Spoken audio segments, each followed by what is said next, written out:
Hello everybody, today it's a beautiful, boring and unlike anything else you ever played. So No Man's Sky is out and we are just making a review right now. I finally had the chance to play it and it's finally time to put all the questions surrounding when Gradius game to exist. The game theoretically infinite procedurally generated universe sounded impossible, but it exists and we can explore it. The question that always lingers is simple: what do you do in No Man's Sky? I've played it, I've seen the end of the goals and the game puts in front of you. And honestly, I'm not still sure what do you do in this game. It's a bit disingenuous, because the things you do in No Man's Sky, this is the actual game mechanics and pretty obvious to anyone who played around a post-Minecraft sandbox. You harvest materials and world around you, find plants for tools and abilities, and you use for those resources to build the upgrades. That's basically it.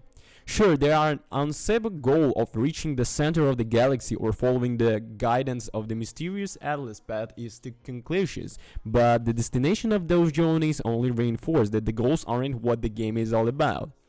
It's about exploring, seeing what the next star system looks like, finding the next weird, wobbly little creature, and looking over 1,000 alien horizons. No Man's Sky is a game about being totally alone and feeling both the terrifying wave and the incredible freedom that of loneliness. This might be all sound a bit grandiose, but this is impossible to say anything about No Man's Sky without getting big, grand, high, and mighty. This game is more about the feelings it invokes than the mechanics it uses or even the fun it can provide. In fact, No Man's Sky is often very boring and most of its gameplay elements are tedious busywork. To move between the star systems, you have to keep your starship power with the warp cells. To create the warp cells, you have to build antimatter and collect the titanium 9. To build the antimatter, you have to build the actor vapor to collect both hydrogen and zinc. To build the actor vapor, you need to build the suspension fluid and collect plutonium.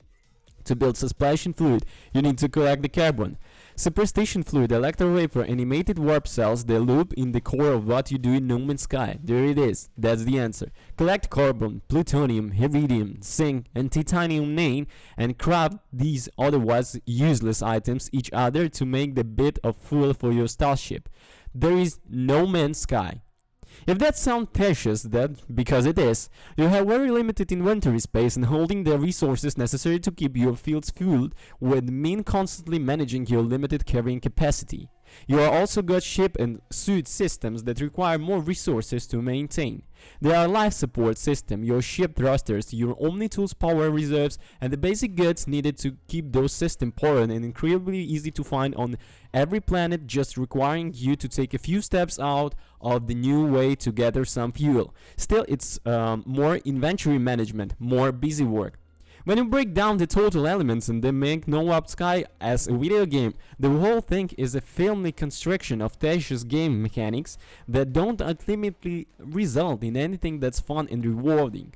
Yeah, somehow No Man's Sky isn't hopeful. In fact, it has more where it's incredible. The central promise of the game, exploring an impossible huge galaxy, is incredible, beautiful, and most well realized.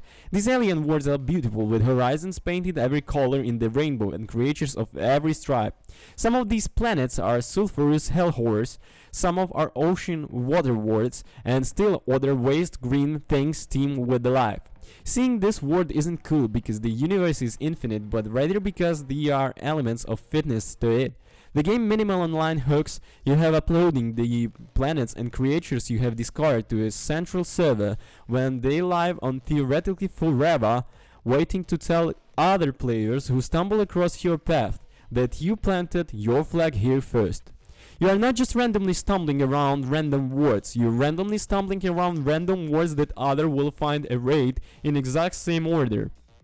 If you look at No Man's Sky purely of the simulator scale or utter comprehensible ruggedness, it's amazing.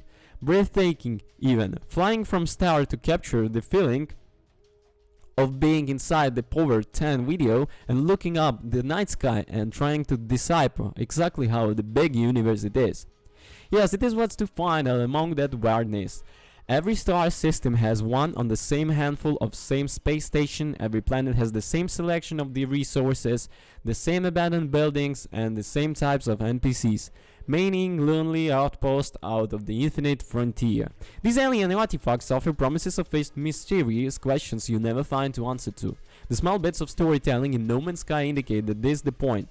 You are supposed to find the answers. You aren't supposed to have the destination. It's all about the journey. It's all about the wandering endlessly. It's all about not finding the things, but simply seeing them. The impossible size of the game means that those things are beautiful.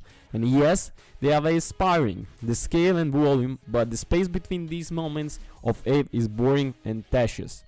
So, about the verdict. No Man's Sky has very clear problems. Its mechanics are indisputable, with the crafting and inventory management system being a particular experience in tandem. Yes, it is scale the beauty unmatched by any other game I've ever seen. It doesn't think no other games even has.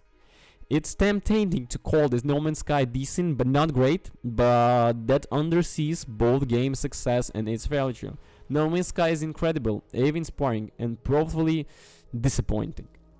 The first time I would say about the cons and the pros and the good and the bad. So let's start with the bad.